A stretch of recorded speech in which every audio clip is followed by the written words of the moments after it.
The premise of my trust premium framework is that people are not only preferring to buy from someone they trust, but they actually are willing to pay a premium, a higher price when they buy from someone they trust over someone that they don't know. But what makes me believe that?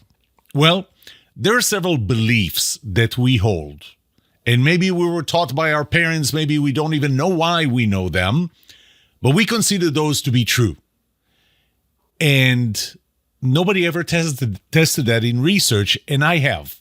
In the past several weeks, I've put some of those beliefs, 3 in particular, I put them to the test in a survey. I got 426 respondents, and the results are not only supporting my Trust Premium, but might actually even surprise you. In this episode, I will share those results and what they mean for Trust Premium right after this.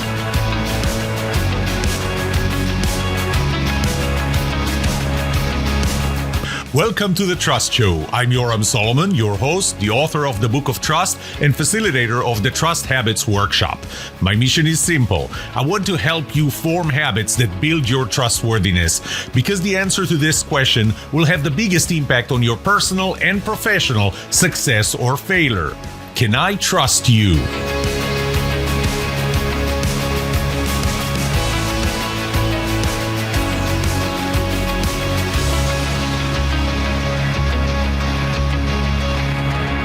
Let's start with the foundation of the Trust Premium. The foundation is really that people are buying not only on price. It's not that wherever you can lower $1 or 1 cent, then people will buy from you over anybody else. That assumes a commodity. In a world of commodities, when everything else is the same and the product or service does exactly the same, customer service is exactly the same, the brand is the same, everything else is the same, people would really buy only on price, right? Well, I'm going to claim that they actually buy on trust, but assuming the trust is exactly the same as well, then people will buy purely on trust, on price, not on anything else. So let's see if this is true. If people are really only driven by price when they buy something, and there are going to be 3 statements, 3 beliefs, 3 truths that you were told, that you hold in your head for many, many years. Could be because our parents always told us this. I know that I talked to my wife about it, and she says, my mom told me always that. And one of the statements she says is, I'm not rich enough to buy a used car. And, frankly, I have that experience. I bought used cars. Some of them were good. I bought used cars that took so much money to spend on them to get them to work well that I started wondering, why didn't I buy a new car? And so the statement that she held true was that I'm not rich enough to buy a used car. And by the way, those are statements that are kind of, good as quotes. So let me attack or talk about 3 of them or analyze 3 of them. One is, you heard this phrase. You heard all 3 of them. You get what you paid for. What does it mean? What does it mean you get what you paid for? It means that if I paid less, I probably got less. If I paid more, I probably got more. So there's no a great deal or something. Every now and then there are deals, but in general, we believe that value is attached to price. So if we don't know the value yet, especially when you find the value after you buy something or after you subscribe to service, if you know that you think you know what the value is, but you know that you're going to find out only after you really bought it, then the only thing you do know is what the price is. And somewhere stuck in our head is that you get what you paid for. And if you paid more, then you probably will be getting more. And once again, this could be our parents telling us this, and for all of our lives and through our childhood, it could be our experiences, because we actually did experience that typically value is attached to price. Not always, there are always exceptions, but typically. So that's number 1. You get what you paid for. Another one There ain't such thing as a free lunch. Or in proper English, there is no such thing as a free lunch. And what does it mean? You know how you get invited to this free lunch with a seminar? And it used to be, I think it's probably related to timeshare. I remember you go to this timeshare place and it's a free lunch or a free dinner, and you go and you sit through dinner and they pitch to you. And one of the conditions for you to sit through dinner is that you're going to sit through their sales speech, and they expect you to buy, and there's a lot of pressure. And in other words, when they invite you to a free lunch, it's not really free. Whether it's your time or you're going to spend money in another way, but there is no such thing as a free lunch. So we know that one too. We heard that one too, whether it was our parents or anybody else that kept telling us this, or our own experiences that we never got a free lunch and really there was absolutely no expectation. Once again, there are exceptions, but in general, there is no such thing as a free lunch. And the third one, if it's too good to be true, it probably is. Not true. So if something appears to be too good to be true and you don't know why it is, and this can't be right, it's probably wrong. It's probably not true. Okay? So there are those three statements, those three quotes, those three truths, beliefs, whatever we call them, that we were told, that we experience, and we hold in the back of our heads. You get what you paid for. There is no such thing as a free lunch. And if it's too good to be true, it probably is. Let's check them. Let's put them to the test. So what I did actually in the last several weeks, well, I did that over the last several months as part of my Trust Premium research, but over the last several weeks, I really narrowed it down to only test those three. I actually tested two more that are not related to this episode. So in a later episode, I'll talk about the other two. But right now, these three. So I ran a survey. I had 426 responses. Okay. One thing that I'll tell you is I'm using a company called Sentiment with a C, not with an S, Sentiment. And I really want to thank them for how easy it is to work with them. And a person, their representative by the name of Jacob, rang me. And he was the one helping me and getting everything straightened and all, and helping the process go smooth. And I really appreciate Jacob's help. And I used them and I developed a survey. And again, Jacob was helping me in making sure that I don't make any mistakes and I get what I wanted to. And that survey really had only a few questions. Again, it's 5 main questions. Actually, there's a 6th one as well, but that took a different form. And then there was the demographics. I really focused this time only on age and gender. In the past, I found that in my Trust Premium research, other things like education level and even income level didn't have that big of an impact on the results. So I just decided to take those out. The shorter the survey is, especially today when we have a very short attention span, the fastest the survey is, the easier it is for you to get good results, credible results, and more results. So it was really down to 9 questions, a total of 9 questions. How about we jump into the results? Okay, so 3 statements. You get what you paid for. There is no such thing as a free lunch. And if something is too good to be true, it probably is not true. So I'll start with the first one. You get what you paid for. And by the way I set up that survey was that the general question was, to what degree do you agree or disagree with the following statement? And then I would throw a statement like you get what you paid for. Okay. And there are 7 levels here. Varying from I strongly disagree with that statement, I generally disagree, I somewhat disagree, I'm neutral, I somewhat agree with that statement, I generally agree with that statement, and I strongly agree with that statement.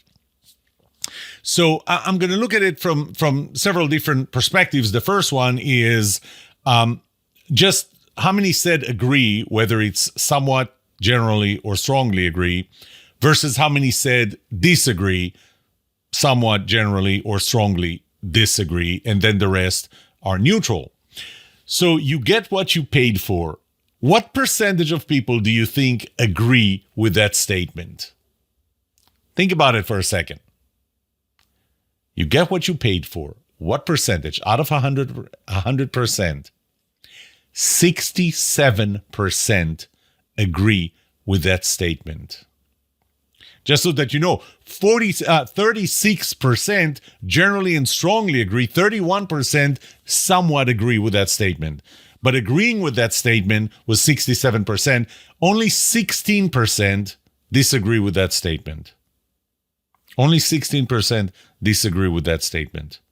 And by the way, only 2% strongly disagree, and even only 2% generally disagree. So of the 16% who disagree with that, 12 only somewhat disagree.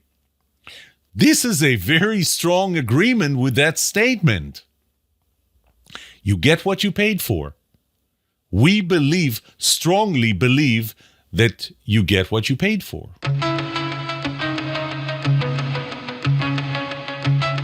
Next, there is no such thing as a free lunch. Do we agree with that statement? What do you think? Do we agree that there is no such thing as free lunch? If somebody's offering you a free lunch, there's probably strings attached to it. You're actually going to end up paying one way or another, maybe even more than if you paid for the food. Do we agree? Do we disagree?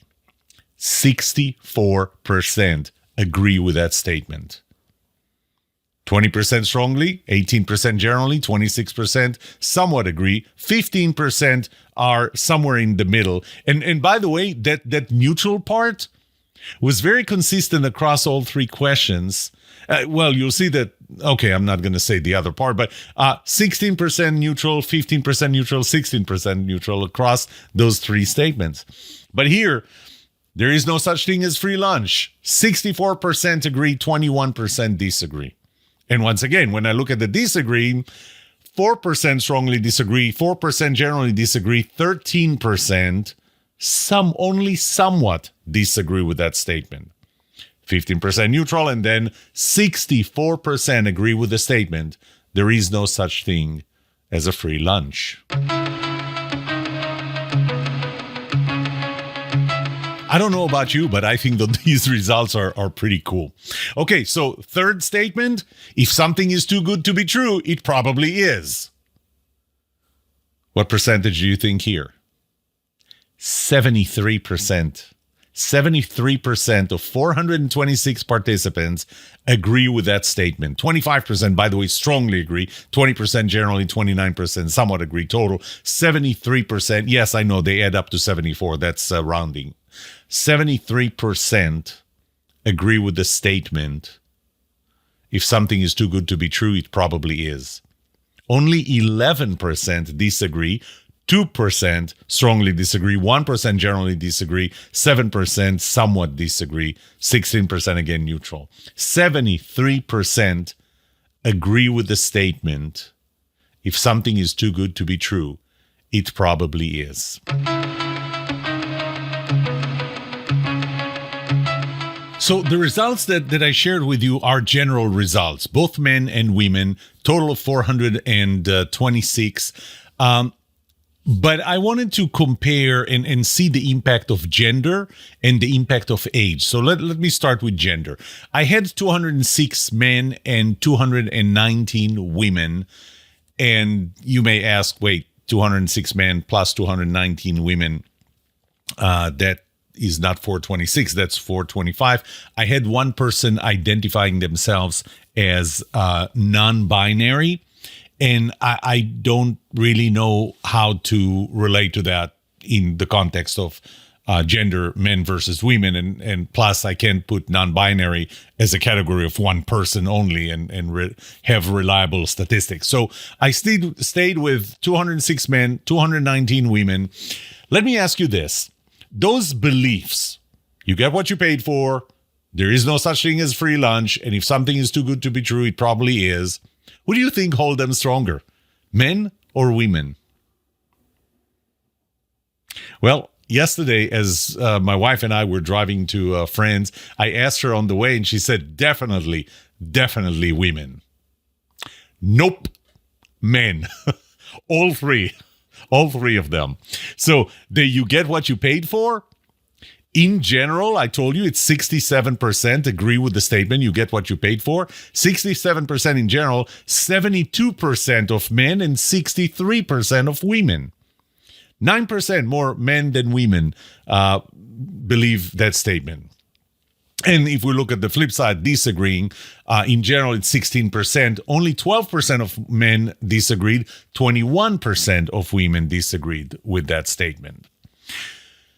There is no such thing as free lunch.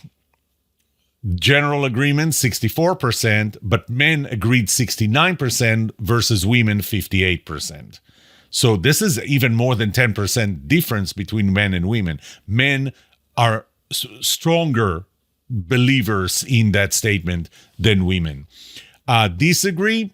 Men, in general, 21%. Men, only 18% disagreed. Women, 23% disagreed.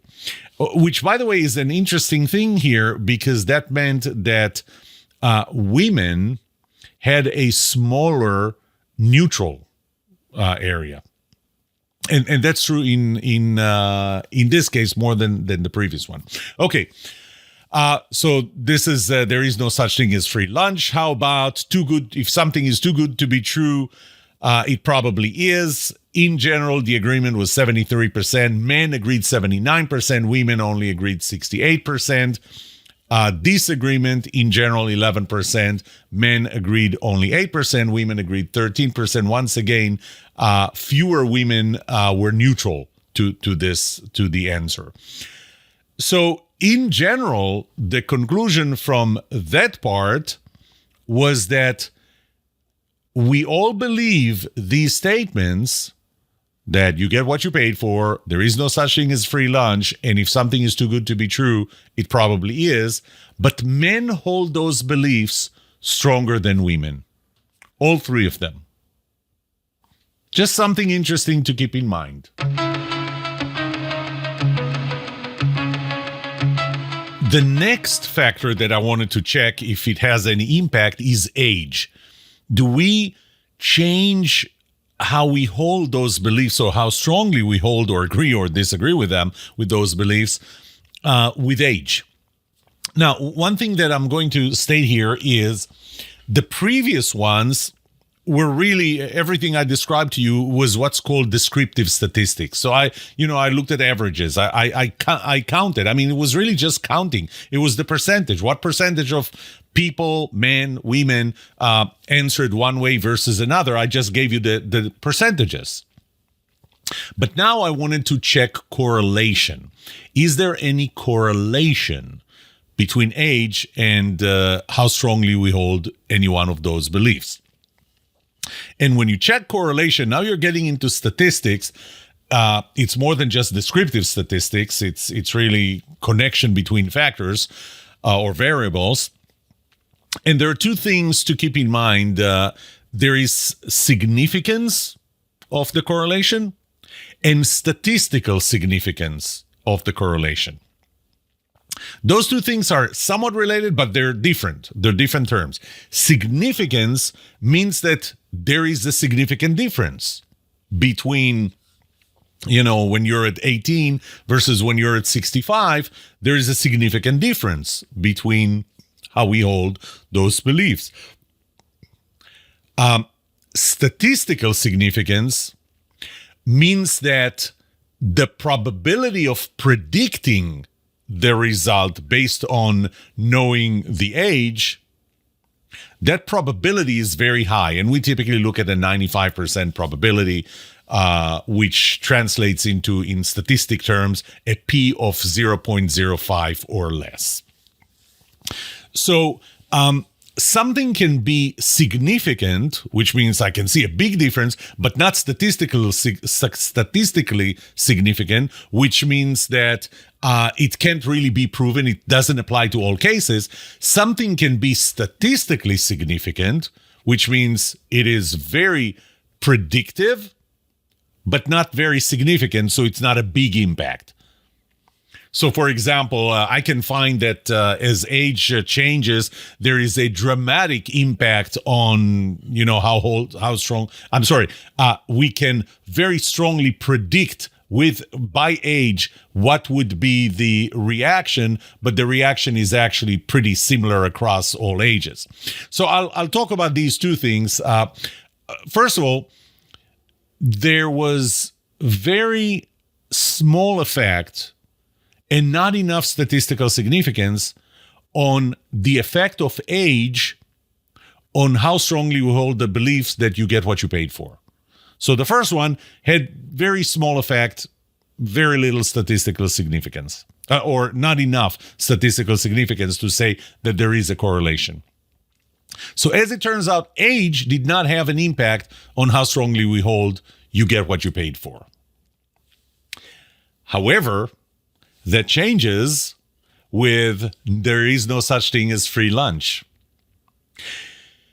The age range that I checked was between 18 and 65. I actually disqualified people under 18 and disqualified people over 65. So the 426 respondents were all between 18 and 65. At 18, when I asked the question, how strongly do you agree, or to what degree do you agree with the statement, no, there is no such thing as free lunch? At the age of 18, the answer was between neutral and somewhat agree. We kind of very little agreement. At the age of 65, that agreement goes higher, and it's somewhere between somewhat agree and generally agree. That's the average. And it's actually 15.6% more than the age of 18. So there is a significant impact, and there is a strong significant statistical significance to say that this is really predictive. That as we age, we believe more in there is no such thing as free lunch, while we actually don't believe more in you get what you paid for. When it gets to too good to be true, if something is too good to be true, it probably is not true. At the age of 18, we're just under somewhat agree. At the age of 65, we're just under generally agree, and that was 20.4% more. So we hold this belief stronger as we get older. So if we look at the three, the impact on age, there is no impact, no significant impact across the ages of 18 to 65 on how strongly we hold the belief that you get what you paid for. There is some impact on we hold this belief a little stronger as we go from the age of 18 to 65, and the same applies to if something is too good to be true, it probably is. So there is some impact on age. As we age, we hold those beliefs more stronger, maybe because we have more experience. Maybe there's another reason. I really did not check why. And now we get into the SWWC, the so what, who cares? Why was that even important? The whole premise for Trust Premium, which has been my research for the last several months, probably at this point more than 6 months, the whole premise is that price is not everything, that we value things other than price, and that we appreciate value.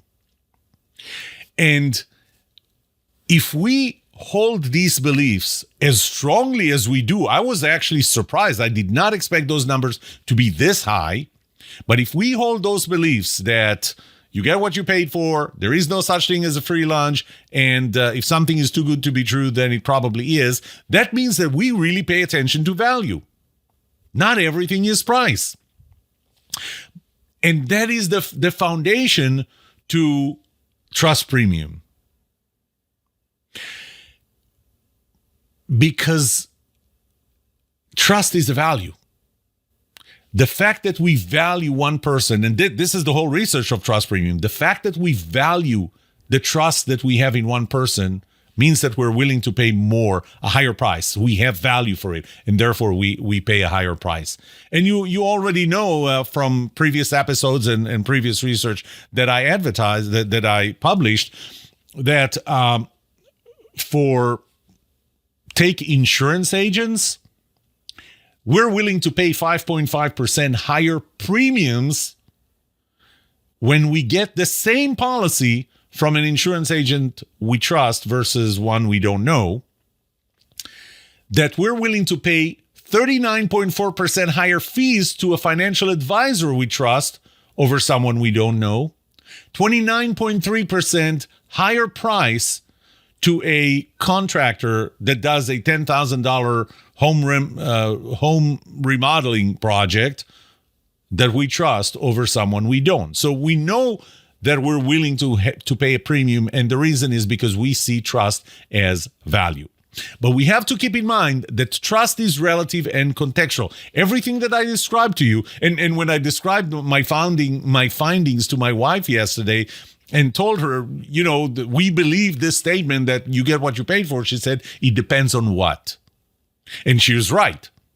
Trust is relative, trust is contextual. So are these things. Value is relative and value is contextual. We feel differently about different things. We may agree with you get what you paid for on one thing, not necessarily or not to the same degree on something else.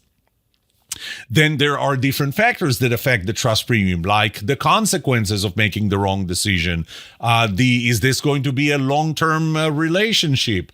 Is this something that I know enough, can control enough? And other factors that affect what the trust premium is.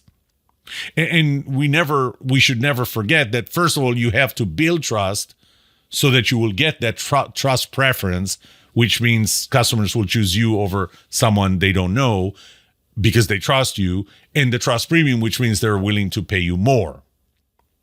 So we have to keep all of these in mind, but I want to get back to the foundation for all of this is that we believe in things like those three statements.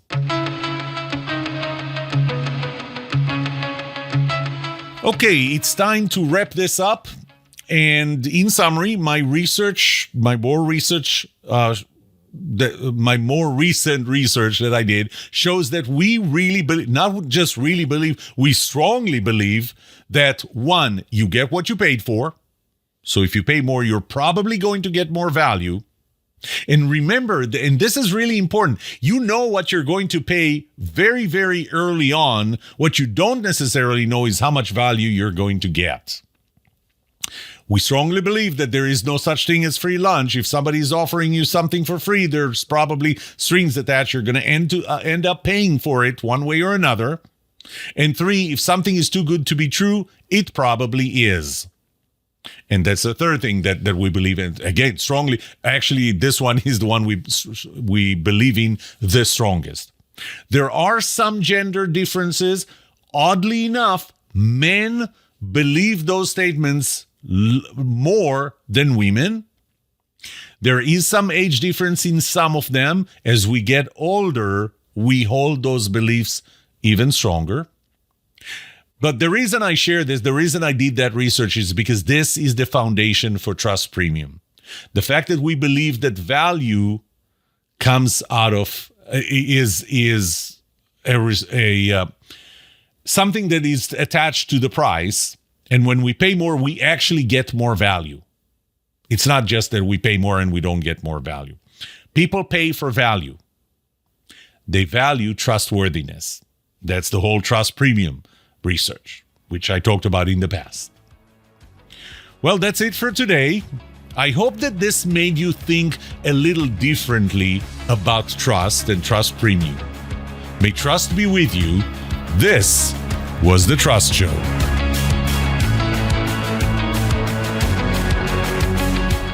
What would you like to know about trust and trustworthiness? Let me know and I'll answer it in a future episode. I would love to hear from you. Email me at yoram@thetrustshow.com. If you like this episode, subscribe to the show so you will automatically get notified when I release a new episode. Rate it, Write a review for this podcast because those ratings help not only you, but also others looking for podcasts just like this. If you're looking for more resources to learn about how to build trust, be trusted, or know who to trust, look up my workshops, online courses, books, or go to my website, trusthabits.com. And remember that the answer to these two questions will have the biggest impact on your personal and professional success or failure. Can I trust you? And can you trust me? Thank you for listening or watching The Trust Show.